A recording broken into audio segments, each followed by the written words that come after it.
Bom que o Rui Barbosa avisou.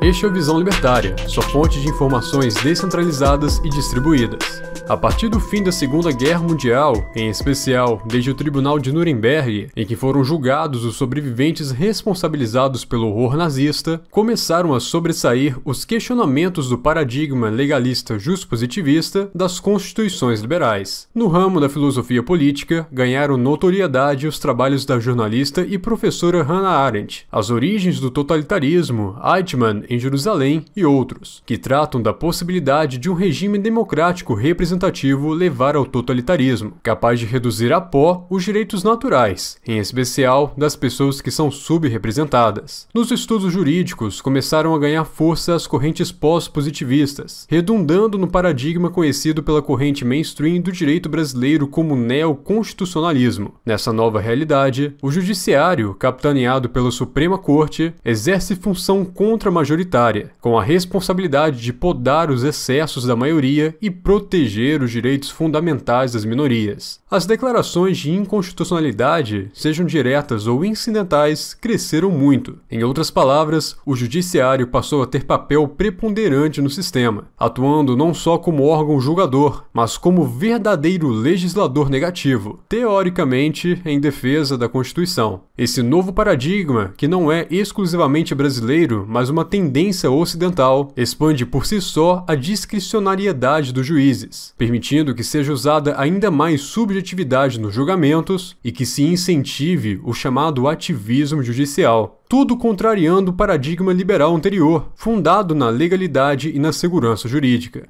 Até aí tudo bem, mais ou menos, mas vamos lá. Até que são razoáveis as preocupações para com os desvios da maioria. A história já demonstrou que a democracia é capaz de degenerar para vários níveis e tipos de totalitarismo e muitos ismos socialistas. Entretanto, no Brasil o STF transgride e muito a função de guardião da Constituição. Há um bom tempo o órgão se subverteu. Ele deixou de ser um pretenso protetor de direitos naturais contra a ação estatal para ser um verdadeiro limitador desses direitos e um licenciador do Estado contra a liberdade.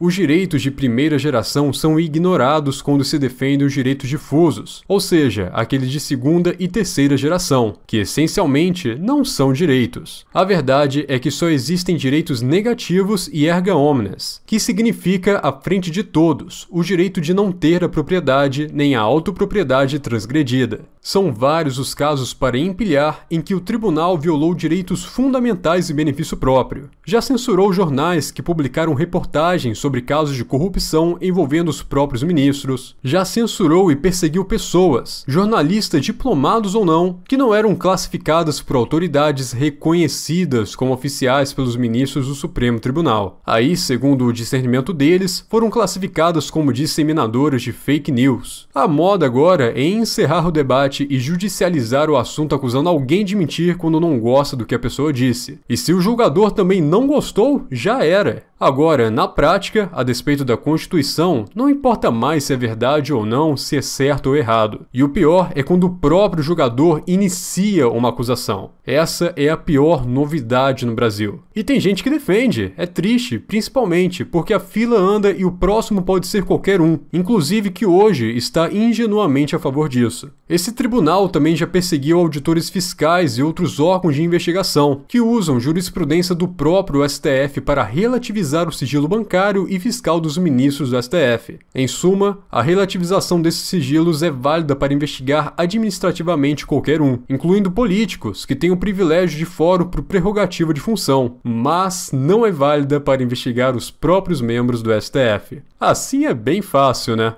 Também já violaram, em todos os casos aí, o princípio acusatório, como se estivéssemos voltando a período medieval, desrespeitando a inegável distinção entre os órgãos investigador, acusador e órgão julgador. O STF já até violou o princípio da legalidade e tipicidade penal, que estabelece que não há crime sem lei anterior que o tipifique como crime, nem pena que possa ser aplicada sem haver imposição legal prévia. Tá lá no artigo 5º da Constituição, inciso 39, criando por vontade própria novos tipos penais não definidos pelo poder legislador. já teve violação também do princípio do devido processo legal, especialmente ao criar, de forma ilegítima, um fórum por prerrogativa da função da vítima, em que quaisquer crimes supostamente cometidos contra os 11 semideuses não precisam seguir o rito previsto na Constituição e no Código de Processo Penal. Nesses processos, os ministros atribuem a si mesmo a competência para julgar de forma originária. E a violação ao princípio do juiz natural já teve também. Essa foi quando desprezaram a necessidade de distribuição aleatória dos processos por sorteio. Foi quando o presidente do tribunal simplesmente escolheu a dedo quem ia ser o relator de um processo, segundo a própria conveniência ou de alguém mais interessado na causa. Tem tudo isso sem contar o desrespeito constante à separação dos poderes, influindo diretamente no orçamento público, substituindo o legislador, que é quem o aprova, e o administrador, que é o quem executa. Violaram também o princípio da imparcialidade e da moralidade, em casos que são frequentes, aliás, em que os ministros, claramente interessados no objeto da ação, não se declaram suspeitos ou impedidos. São vários exemplos de abusos e excessos noticiados todos os dias na imprensa que não está alinhada com essa conduta, obviamente. Nos Estados Unidos, a Suprema Corte, que é a mais antiga em atividade do mundo desde 1789, julga menos de 100 processos por ano. Na França, o Conselho Constitucional julga um pouco mais, é entre 100 e 200 por ano. Na Itália, é algo entre 200 e 300 processos. Na Alemanha, o Tribunal Constitucional Federal, que é bastante usado como fonte de direito comparado com o próprio STF, que é bem mais atuante, é vista como um dos baluartes do neoconstitucionalismo do mundo. São mais de 6.000 processos por ano. Agora sente-se e prepare-se, porque no Brasil, nossa Corte Constitucional julgou uma pilha de quase 100.000 processos em 2020. Um juiz correto julga segundo os princípios definidos para todos se basearem e não pelo que ele concorda ou discorda. Por falta de defesa, afinal, contra a ditadura do judiciário não há quem recorrer, como dizia Rui Barbosa, já estamos acostumados a dizer tudo bem, o sistema recursal é esdrúxulo, quando vemos a permissão e até o incentivo desse estado de coisas. Pelas regras, fomentadas pela ingenuidade cultivada socialmente, esse é um processo que deveria ou poderia ser corrigido pelo nosso ente legislador. Mas o lobby do Judiciário e da Ordem dos Advogados do Brasil, OAB, ao Congresso é tão forte que as reformas processuais são largamente controladas pelos próprios beneficiários desse excesso monumental de judicialização. Seria melhor se o problema fosse só isso, mas piora. Ainda tem o fato de que, ao assumir posição de supremo protagonista no sistema, o STF passa cada vez mais a querer tomar o controle de tudo, desrespeitando diariamente os limites estabelecidos pela própria Constituição do Estado contra o indivíduo. Isso invade a competência de outros órgãos e reduz a própria participação democrática. Mas toda essa ação do STF é em nome da democracia, então podemos ficar tranquilos, tranquilíssimos. Embalagem de democracia e ideia de separação de poderes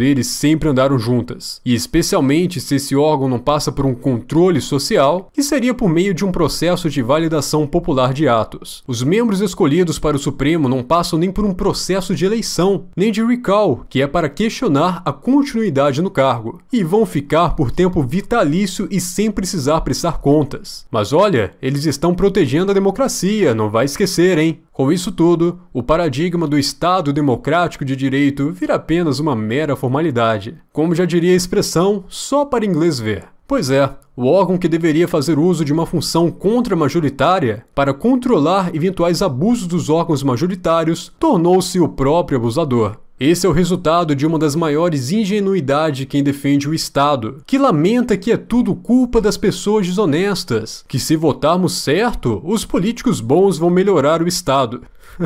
Não. Aliás, sempre que o Estado melhora, o indivíduo piora. O Estado é essencialmente opositor da liberdade. Estado eficiente implica vida inconveniente. No que mais o Estado melhora é controlar e expropriar o que as pessoas produzem. Ah, mas se o Estado fosse mínimo, ele seria... Bem, o que ele seria é menor. mas a única coisa que o Estado faz é crescer. E por mais carente de afeição que os políticos se sintam quando ouve que não são eles que reduzem o Estado, essa é a verdade. Os políticos não ajudam a reduzir o Estado. O resultado, no longo prazo, quando algumas obrigações são revogadas, são resultado das pessoas gostarem de ter dado poder aos seus integrantes. O Estado cresce porque pessoas buscam se aproveitar dos incentivos em benefício próprio. E para não perder, todo político ou qualquer um em um cargo alto quer continuar político ou se manter amigo de um político. No Brasil, os juízes do STF exercem o poder com coroa e cetro. Estão incontestáveis, não têm freio nem contrapeso. Muito menos nesses processos em que atuam como parte interessada, como acusador ou vítima, como no tribunal de exceção. Os argumentos contra as nossas críticas têm sido que precisamos corrigir as consequências das escolhas do povo. É aquela ideia russoniana de empurrar a história, ou como já disse o amigo do meu pai, editar a sociedade. Nessa toada, eles aplicam o verdadeiro direito penal do inimigo, com total desrespeito ao devido processo legal. Foi só na época de ditadura que vimos inquéritos abertos e prorrogados infinitamente, para manter a pecha de investigado e então usar prisões cautelares contra alguém. Um trágico exemplo aqui no Brasil foi Vladimir Herzog, e antigamente quem fazia isso era Napoleão e Luís XIV. Bem,